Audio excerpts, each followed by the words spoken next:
ഒരു ഉദാഹരണം പറഞ്ഞാൽ നിങ്ങളുടെ അടുത്ത് 8-10 വർഷമായിട്ട് ഈ ഒരു കൂടുണ്ട് അല്ലേ? ഉണ്ട്. എല്ലാ വർഷവും നമുക്ക് ഒരു വർഷത്തിൽ ഒന്ന് നമുക്ക് കൂടിനെ വിഭജിക്കാം. ഉറപ്പല്ലേ? അതിനാർക്കും സംശയമില്ല. ഒന്ന് വിഭജിക്കാം. 10 വർഷം മുമ്പ് നിങ്ങളിൽ ഒരു കൂട് ഉണ്ടായിരുന്നതിനെ എല്ലാ വർഷവും ഒരു തവണയെങ്കിലും നിങ്ങൾ വിഭജിച്ചെങ്കിൽ ഇപ്പൊ നിങ്ങളിൽ എത്ര കൂട് കാണുമായിരുന്നു? 10 എണ്ണം, 20 എണ്ണം, 20 വാക്ക് മാറി. ഇപ്പൊ 20 ഉള്ളൂ. അതിൽ കൂടുതലുള്ള ആരെങ്കിലും ഉണ്ടോ? 10 വർഷം മുമ്പ് നമ്മുടെ ഒരു കൂട് ഉണ്ടായിരുന്നു. എല്ലാ വർഷവും നമ്മൾ ആ ഒരു കൂടിനെ 2 ആക്കി. ഇപ്പൊ നമ്മുടെ എത്ര കൂട് കാണും? 100. 100. ഇപ്പൊ പെട്ടെന്ന് 20 100 പോയി. ഇനി നമുക്ക് ചുമ്മാ നോക്കാം എത്രയാണ്. 1-ാം വർഷം അത് 2 ആയും, 2-ാം വർഷം 4 ആയും, 3-ാം വർഷം 8 ആയും, 4-ാം വർഷം 16 ആയും, 5-ാം വർഷം 32 ആയും, 64 ആയും, 128 ആയും, 256 ആയും, 512 ആണ് 9-ാം വർഷമെങ്കിൽ 10-ാം വർഷം എത്രയുണ്ട്? 1024 കൂടുണ്ട്. ഇത് കണക്കാ, ഇത് കണക്കാണ്. 1024 ഉണ്ടാവണമെന്നില്ല, ചിലപ്പോൾ 1-2 പാളിപ്പോയെന്ന് വരാം. എന്നാലും നമ്മുടെ 10-600 കൂട് കാണും. നമ്മൾ ആരും ചെയ്യുന്നുമില്ല, ശ്രദ്ധിക്കുന്നില്ല. നമ്മൾ നേരത്തെ പരാഗണത്തിന്റെ കാര്യം പറഞ്ഞ പോലെയാണ്. ഇതാണ് അതിന്റെ വസ്തുത. നമ്മളത് ആരും അതിനെ ശ്രദ്ധിക്കുന്നില്ല, അതിന്റെ വാല്യൂ കണക്കാക്കുന്നില്ല. ഒരു ചെറുതേനീച്ച കൂട് നിങ്ങൾ വിൽക്കുകയാണെങ്കിൽ ഇപ്പോഴത്തെ അതിന്റെ വില എന്തായിരിക്കും? അപ്പൊ നിങ്ങളിൽ 1000 കൂടുണ്ടെങ്കിൽ അതിന്റെ മൂല്യം എത്രയാണ്? അത്രേ ഉദ്ദേശിച്ചുള്ളൂ. അപ്പൊ ഞാൻ പറഞ്ഞു വരുന്നത്, നമ്മുടെ കയ്യിലിരിക്കുന്ന വലിയൊരു സാധനത്തിന്, നമ്മുടെ ഈ സാധനം, അതിന്റെ മൂല്യം നമുക്കറിയാൻ വരാത്തതിന്റെ തകരാറാണ്. ഇനി ഞാനീ പറഞ്ഞ ഒരു കൂടിനെ ആദ്യത്തെ വർഷം 1-2 ആക്കുന്നതിന് പകരം നമ്മൾ അതിനെ 3 ആക്കി തരുന്നത്. അങ്ങനെ ആക്കാം. അതായത് നവംബറിൽ നമ്മൾ ആ കൂടിനെ വിഭജനം നടത്തി 2 ആക്കിയാൽ അതിന്റെ മദർ കോളനി, റാണി ഉള്ള ഭാഗത്തിന് ഡിസംബറിൽ അല്ലെങ്കിൽ ജനുവരിയിൽ ഒന്നുകൂടെ നമുക്ക് വിഭജനം നടത്താം. അപ്പൊ അത് 3 കൂടാവും. 3 കൂടായി. അങ്ങനെയാണെങ്കിൽ ഇപ്പൊ നമുക്ക് കിട്ടുന്നത് എത്രയായിരുന്നു? 1012 എന്നുള്ള 1024 എന്നുള്ളത് 2048 ആവും. അത് ശരിയായ കണക്കാണെന്ന് ഞാൻ പറഞ്ഞു. അതിനകത്ത് എല്ലാം വിജയിക്കണമെന്നുണ്ടോ? ഇല്ല. അത് അതിന്റെ വേറെ ഭാഗം. അത് വേറെ ഭാഗം. വിജയിപ്പിക്കുക എന്നുള്ളത് നമ്മുടെ കഴിവാണ്. വിജയിപ്പിക്കുക എന്നുള്ളത് നമ്മുടെ കഴിവ്. ഞാൻ പറഞ്ഞു വന്ന ഇത്രയേ ഉള്ളൂ. നമ്മൾ ആരും ഇതിനെ ഗൗനിക്കാറുമില്ല, ഇങ്ങനെ ആരും ചെയ്യാറുമില്ല. ഈ 1000 ഒന്നും ഇല്ലെങ്കിൽ ഒരു 10 കൂട് നിങ്ങളുടെ ഉണ്ട്. ഇപ്പൊ ഇതിനകത്ത് തന്നെ നിങ്ങൾക്ക് നോക്കിയാൽ 80-നും 90-നും ഇടയ്ക്ക് കൂടി ഈ പറമ്പിലിരിക്കണം. ഇവിടെ നോക്കിയാൽ നിങ്ങൾക്ക് കാണാം. എവിടെ ഇറങ്ങി നോക്കിയാൽ നിങ്ങൾക്ക് കാണാം അതിനകത്തിരിക്കുന്നത്. അത്രയും കൂട് വെക്കുന്നത് ശരിയല്ല. നമുക്കൊരു 20-30 കൂടാണ് മാക്സിമം വെക്കാവും. അല്ലെങ്കിൽ തേൻ കുറഞ്ഞു പോകും. അപ്പം ബാക്കി വേറൊരു സ്ഥലത്തോട്ട് വെക്കും. പലയിടത്ത് ഞാനിപ്പോൾ നമ്മുടെ ആ കുളമാവിൻ്റെ താഴെ തൊട്ട് ഞാനിങ്ങനെ വെച്ചിട്ടുണ്ട്. 3 പഞ്ചായത്തുകളിൽ ചെറുതേൻ കൂടുകൾ നമ്മൾ വെച്ചിട്ടുണ്ട്. നിങ്ങൾക്ക് പലയിടങ്ങളിലായിട്ട് എല്ലായിടത്തും ഒരു 20-40, പരമാവധി 40 ഒക്കെ ഇരിക്കുന്നിടമുണ്ട്. അല്ലാത്തടത്ത് ഒരു 20, ആവറേജ് ഒരു 20 25 ഏറ്റവും നല്ലത്. കൂടുതൽ തേൻ കിട്ടും. അപ്പോൾ നമുക്ക് ഒരു സ്ഥലത്ത് നിന്ന് 25 കൂട് നിങ്ങൾ വെച്ചാൽ നിങ്ങൾക്ക് അവിടെ നിന്ന് 10 കിലോ തേൻ കിട്ടും. അവിടെ നിങ്ങൾ 50 വെച്ചാൽ 10-ന് 20 കിട്ടുകയില്ല, ഒരു 14-15 കിട്ടുള്ളൂ. 50-ന് നിങ്ങൾ 100 വെച്ച് കഴിഞ്ഞാൽ നമുക്ക് ആ കിട്ടുന്ന തേൻ എന്ന് പറയുന്നത് 20 കിലോയെ കിട്ടുള്ളൂ. അവിടെ അതിൻ്റെ വ്യത്യാസം. എണ്ണം നമ്മൾ കൂട്ടിക്കോറും കിട്ടുന്ന ലഭ്യത കുറഞ്ഞു വരും. കുറേശ്ശെയായിട്ട് അകത്തി വെക്കാമെങ്കിൽ കൂടുതൽ തേൻ നമുക്ക് കിട്ടും. അങ്ങനെ കിട്ടാം. അത്രയും തേൻ കിട്ടിയതിൻ്റെ വില എത്രയാണ്? ഇപ്പോഴത്തെ നമ്മുടെ ഒരു മാർക്കറ്റ് എന്ന് പറയുന്നത് ഒരു 2800-3000 രൂപയാണ് ഒരു കുപ്പി തേനിൻ്റെ, ചെറുതേനിൻ്റെ വില. അപ്പോൾ അത് 10 കുപ്പി എന്ന് പറയുന്നത് 30,000 രൂപയും 100 കുപ്പി എന്ന് പറയുന്നത് 3 ലക്ഷം രൂപയുടെ തേനാണ്. ഇത്രയും തേൻ നമുക്ക് എടുക്കാം, ഇത്രയും തേൻ നമുക്ക് കിട്ടും. ഞാൻ ശരാശരി 180 മുതൽ 220 കിലോ തേൻ വരെ ഒരു വർഷം ഉത്പാദിപ്പിക്കുന്നുണ്ട് ചെറുതേൻ. അപ്പം എന്നെ കൊണ്ട് അത് പറ്റുമെങ്കിൽ നിങ്ങളെ കൊണ്ട് പറ്റാത്ത എന്തുകൊണ്ടാണ്? എന്നെ കൊണ്ടത് പറ്റുമെങ്കിൽ നിങ്ങളെ കൊണ്ടും അത് പറ്റും. എനിക്കതിന് പാടില്ല. ചെറുതേനെ സംബന്ധിച്ച് വിൽക്കാൻ ഒരു പാടില്ല. വൻതേനെ സംബന്ധിച്ച് പാടുണ്ട്, ബുദ്ധിമുട്ടുണ്ട്. നമുക്ക് വിറ്റ് തീരാൻ പാടാണ്. ഇപ്പം ഞങ്ങൾ ഈച്ചയ്ക്ക് തേന കൊടുത്തോണ്ടിരിക്കുന്നു. തീറ്റ നമ്മൾ ആഴ്ച തീറ്റ കൊടുക്കുന്നില്ല. അപ്പോൾ നമ്മൾ തേന കൊടുക്കുന്ന കാരണം തേൻ വിറ്റ് തീരുകയല്ല. വിറ്റ് തീരാൻ പറ്റാത്തത് കുറേ എണ്ണം നമ്മൾ അങ്ങനെ ഒഴിച്ചു. അപ്പോൾ അതവിടെ നിൽക്കട്ടെ. അപ്പോൾ നമുക്ക് ഈ കോളനി ഡിവിഷൻ എങ്ങനെ നടത്തണം ചെയ്യാം. ഞാൻ പറഞ്ഞ അശാസ്ത്രീയമായിട്ടാണ് ചെയ്യുന്നതെന്ന് പറഞ്ഞു. ഒരു കാരണവശാലും തേൻ എടുക്കുന്ന സമയത്തല്ല നമ്മൾ കൂടിൻ്റെ വിഭജനം നടത്തേണ്ടത്. എല്ലാ ഇനം തേനീച്ചകളിലും അതിൻ്റെ വിഭജനം നടത്തേണ്ടത് അതിൻ്റെ ഗ്രോത്ത് പീരീഡാണ്. എന്നതാ ഈ ഗ്രോത്ത് പീരീഡ്? തേനീച്ചയ്ക്ക് 3 കാലങ്ങളുണ്ട്. ഒരു തേനീച്ച കൂടിന് 3 കാലങ്ങളുണ്ട്. ഏതാണത്? ഒന്ന് അതിൻ്റെ ക്ഷാമകാലമാണ്.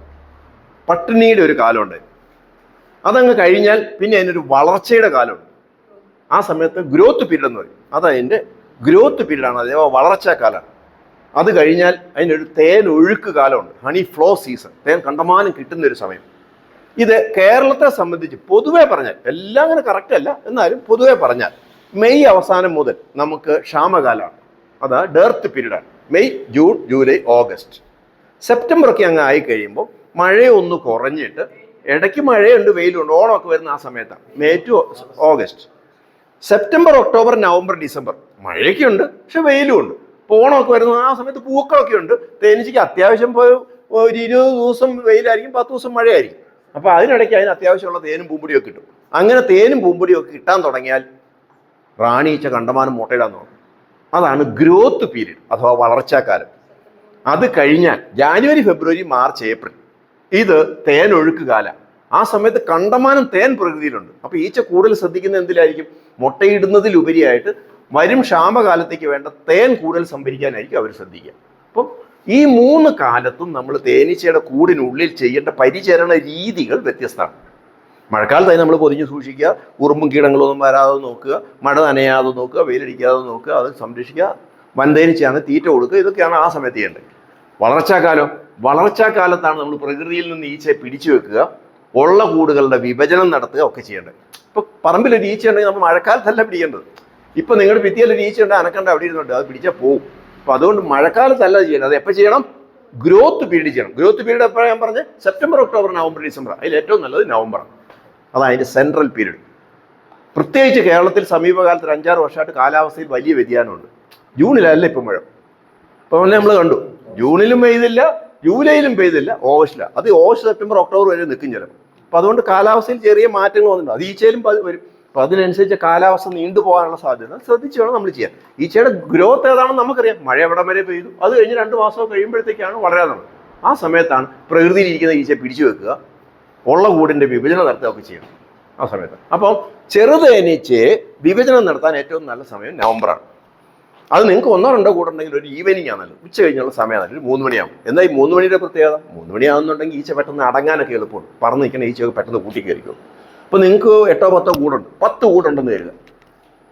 ആ 10 കൂടിനെ നമുക്ക് 20 ആക്കാം. കരുത്തുള്ള കൂടിനെ വിഭജിക്കാവൂ. എല്ലാ കൂടും വിഭജിക്കാൻ കൊള്ളണമെന്നില്ല. അങ്ങനെ വീക്കായിട്ടുള്ള കുറച്ച് ഈച്ച, ഇച്ചിരി മുട്ടയായിട്ടിരിക്കുന്ന ഈച്ച വിഭജിക്കാൻ നോക്കുന്നത് അത് ഉള്ളവർ പോകും.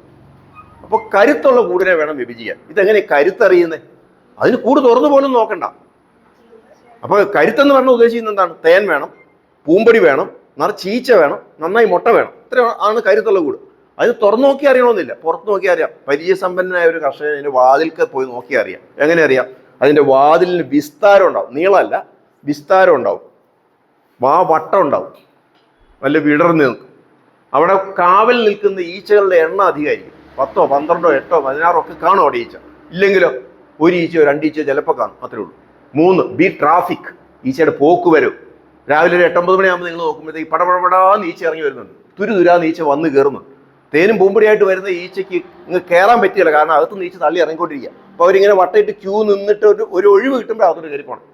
ഇതാണ് തിരക്ക് അഥവാ ബി ട്രാഫിക്. ഈ 3 ലക്ഷണങ്ങൾ നോക്കി നമുക്ക് ഈച്ചയുടെ കരുത്തറിയാം. അപ്പോൾ നിങ്ങളുടെ 10 കൂടുണ്ടെങ്കിൽ ആ 10-ൽ 10 എണ്ണവും കരുത്തുള്ളതാണെങ്കിൽ 10ഉം വിഭജിക്കാം. 10 പുതിയ കൂട് തയ്യാറാക്കണം. 10 കൂടുമായിട്ട് നമ്മളെല്ലാം ചെയ്ത് എന്നെ തയ്യാറാക്കുന്ന പറഞ്ഞാൽ കൂട് നല്ല റെഡിയാക്കി അതിൻ്റെ പശയെല്ലാം സൈഡിൽ കൂടെ മെഴുകുമൊക്കെ എല്ലാം വെച്ച് അടച്ച് നല്ലൊരു ദ്വാരമൊക്കെ കൊടുത്ത് തയ്യാറാക്കി അടപ്പൊക്കെ സെറ്റാക്കി നമ്മൾ ചെല്ലുന്നു. ഏറ്റവും കരുത്തുണ്ടെന്ന് തോന്നുന്നു കൂട് ആദ്യം എടുത്തു.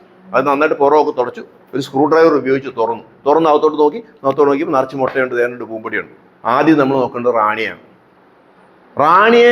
റാണിയുടെ സുരക്ഷിതത്വം ഉറപ്പാക്കിയ തേനെടുക്കുകയോ വിഭജനം നടത്തുകയോ ചെയ്യാവും. അപ്പോൾ റാണി എവിടെയുണ്ടെങ്കിൽ അതിനെ പിന്നെ തൊട്ടേക്കരുത്. റാണി ഇല്ലാത്ത ഭാഗത്തു നിന്ന് പകുതി മുട്ടയും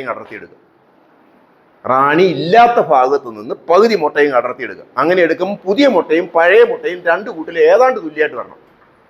ആ മുട്ട എടുത്ത് പുതിയ കൂടിൻ്റെ വാതിലിനോട് ചേർത്ത് വെക്കുക. പകുതി പൂമ്പൊടിയും അടർത്തിയെടുക്കുക. അത് മുട്ടയുടെ തൊട്ട് പുറയിൽ വെക്കുക. ഒരല്പം കഷ്ണം തേൻ മാത്രം, 1 സ്പൂൺ അല്ല 2 സ്പൂൺ തേൻ കിട്ടത്തക്ക രീതിയിലുള്ള ഒരു ചെറിയ കഷ്ണം തേൻ മാത്രം പരമാവധി പൊട്ടി ഉടയാതെ അടർത്തിയെടുത്ത് പൂമ്പൊടിയുടെ പുറയിൽ വെക്കുക. അല്പം മെഴുകെടുത്ത് കയ്യിലിട്ട് ഉരുട്ടി ഒരു മോതിര വളയം പോലെ ഉണ്ടാക്കി പുതിയ കൂടിനൊരു വാതിൽ കൊടുക്കുക. ഇത്രയും ചെയ്ത ശേഷം 2 കൂടും നല്ല ഭദ്രമായിട്ട് അടയ്ക്കുക. എന്നിട്ട് പഴയ കൂട്, അവിടെ ഇരുന്ന പഴയ കൂട്, അതാണ് മദർ കോളനി അഥവാ മാതൃ കോളനി, അതിനകത്ത് റാണിയുള്ളത്, അതിനെ എടുത്തിട്ട് പരമാവധി ദൂരത്തോട്ട് മാറ്റി വെക്കുക.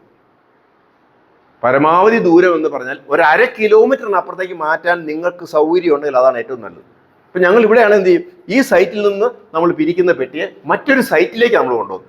നിങ്ങൾക്ക് ഇപ്പോൾ അത് പ്രായോഗികമായിട്ട് കാണില്ല. ആ പഴയ വീട്ടിൽ 2 കൂടുണ്ടായിരുന്നു, വേറെ സൈറ്റ് ഒന്നുമില്ല, വീട്ടിലുണ്ടെങ്കിൽ എന്ത് ചെയ്യുക, മുൻവശത്തിരുന്ന കൂടിനെടുത്ത് പുറകോട്ട് കൊണ്ടുപോകുക.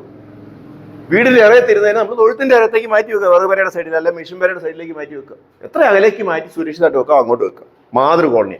എന്നിട്ട് പുതിയ കൂടിനെ പഴയ കൂടിൻ്റെ അതേ സ്ഥലത്ത്, പഴയ കൂടിൻ്റെ വാതിൽ എങ്ങോട്ട് തിരിഞ്ഞിരുന്നോ അതേ ദിശയിൽ വരത്തക്ക രീതിയിൽ പുതിയ കൂടം വെച്ചു കൊടുക്കുക. പുറത്ത് പറഞ്ഞു നടക്കുന്ന ഈച്ച മുഴുവൻ ഇതിനകത്തോട്ട് കയറിക്കോളും. നിങ്ങൾ വെച്ചു കൊടുത്ത മുട്ടയിൽ ഒരു റാണി മുട്ട കൂടി ഉണ്ടെന്ന് ഉറപ്പാക്കാൻ നിങ്ങൾക്ക് കഴിഞ്ഞാൽ 100% നിങ്ങളുടെ വിഭജനം വിജയിക്കും. പിന്നെ നോക്കേണ്ടതില്ല. ഇപ്പം നിങ്ങൾ എടുത്തു വെച്ച മുട്ടയ്ക്ക് അതൊരു റാണി മുട്ട ഉണ്ടോ എന്ന് നോക്കണം. പക്ഷെ നിങ്ങൾ ആദ്യത്തെ പെട്ടി നല്ല കരുത്തുള്ളതാണ്, നിറച്ച് മുട്ടയൊക്കെ ഉണ്ട്, പക്ഷെ റാണി മുട്ട കണ്ടില്ല. അപ്പോൾ എന്ത് ചെയ്യും? സാരമില്ല, വിഭജിച്ച് വിട്ടേക്കുക. രണ്ടാമത്തെ കൂട് തുറക്കുക, കണ്ടില്ല, വിഭജിച്ച് വിടുക. മൂന്നാമത്തെ തുറക്കുക, കണ്ടില്ല, വിഭജിച്ച് വിടുക. അഞ്ചാമത്തെ പെട്ടി തുടങ്ങിയപ്പോൾ അതിനകത്തൊരു 5-6 റാണി മുട്ട കിട്ടുന്നുണ്ട്. അപ്പോൾ എന്ത് ചെയ്യണം? പകുതി മുട്ടയെടുത്ത് അതിൻ്റെ വിഭജനം നടത്തിയിട്ട് ഈ 6 മുട്ടയെ ഒരു നെല്ലിക്ക വലിപ്പത്തിൽ മറ്റു മുട്ടയോടുകൂടി ചേർത്തടർത്തിയെടുത്ത് ഒരു ഡെപ്പിക്കകത്താക്കി മാറ്റി വെക്കുക. അതിൻ്റെ വിഭജനം എല്ലാം പൂർത്തിയാക്കിയ ശേഷം ആദ്യത്തെ 1, 2, 3, 4 പെട്ടികൾക്കകത്ത് റാണിമുട്ട നമ്മൾ കണ്ടിട്ടില്ല. അതിനെ വീണ്ടും ഒന്ന് തുറന്നിട്ട് ഇത് ഈ മുട്ടയെടുത്തിട്ട് ഓരോ ബഞ്ച്, ഓരോ നെല്ലിക്കയോട് കൂടി ഓരോ റാണിമുട്ട ഇരിപ്പുണ്ട്, അതിനെടുത്ത് ഈച്ചയുണ്ട് കുടഞ്ഞു കളഞ്ഞിട്ട് അതിൻ്റെ മേളിലേക്ക് വെച്ച് അടച്ചേക്കുക.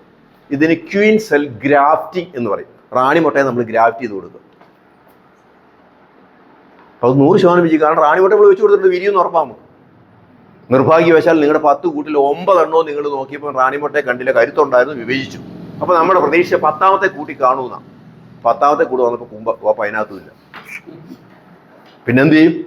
ഒന്നും ചെയ്യാനില്ല. ഇനി നമ്മുടെ ദൈവാനുഗ്രഹം മാത്രമേ ഉള്ളൂ. ആ 10ാമത്തെ ഇനി എന്തായാലും ഇതായിട്ട് വെച്ചേക്കണ്ടെന്ന് കരുതി അതും വിഭജിച്ചേക്കുക. പക്ഷെ ഒരു കാര്യം ചെയ്യണം, ഒരു 72 ദിവസമാകുമ്പോൾ, 70 ദിവസം കഴിയുമ്പോൾ ഈ പുതിയ 10 കൂടിനെ വിഭജിച്ച് 20 ആക്കി. ഇപ്പോൾ കഴിഞ്ഞ വർഷം ഇരുന്ന സ്ഥലത്തിരിക്കുന്ന 10 പെട്ടി ഏതാണ്? റാണി ഇല്ലാത്ത പുതിയ പെട്ടിയാണ്. ആ 10 പെട്ടിയും നമ്മളൊരു സ്ക്രൂ ഡ്രൈവർ കൊണ്ട് വീണ്ടും തുറച്ച് അകത്തേക്ക് വെറുതെ നോക്കുക മാത്രം ചെയ്യണം. നോക്കുമ്പോൾ അതിനകത്ത് മുട്ട ഇരിപ്പുണ്ടെങ്കിൽ അതിൻ്റെ അർത്ഥം റാണി വിരിഞ്ഞ് മുട്ട ഉണ്ടായിട്ടുണ്ടെന്നാണ്. കാരണം പഴയ മുട്ട മുഴുവൻ വിരിഞ്ഞു പോകും. ഇപ്പോൾ മുട്ട ഉണ്ടെങ്കിൽ അതിൻ്റെ അർത്ഥം എന്താണ്? റാണി ഉണ്ടായിട്ട് അതിനകത്ത് മുട്ടയിടാന്ന് പറഞ്ഞിട്ട് അടച്ചു വെച്ചേക്കുക. പക്ഷെ നിങ്ങൾ അങ്ങനെ തുറന്നു നോക്കിയപ്പോൾ 6 മുട്ട കണ്ടു, റാണിയായി. 4 മുട്ടയില്ല. ഈച്ചയുണ്ട്, പൂമ്പൊടിയുണ്ട്, തേനുണ്ട്, മുട്ടയില്ല. എൻ്റെ അർത്ഥം എന്താ? അത് ദ്രവിച്ച് തീർന്നു പോകും. അപ്പോൾ എന്ത് ചെയ്യണം? അതിനെ നമുക്ക് രക്ഷിക്കണമെങ്കിൽ നമ്മൾ ആദ്യം 10 പെട്ടി മാറ്റി വെച്ചിട്ടുണ്ട് മാതൃകോളനി.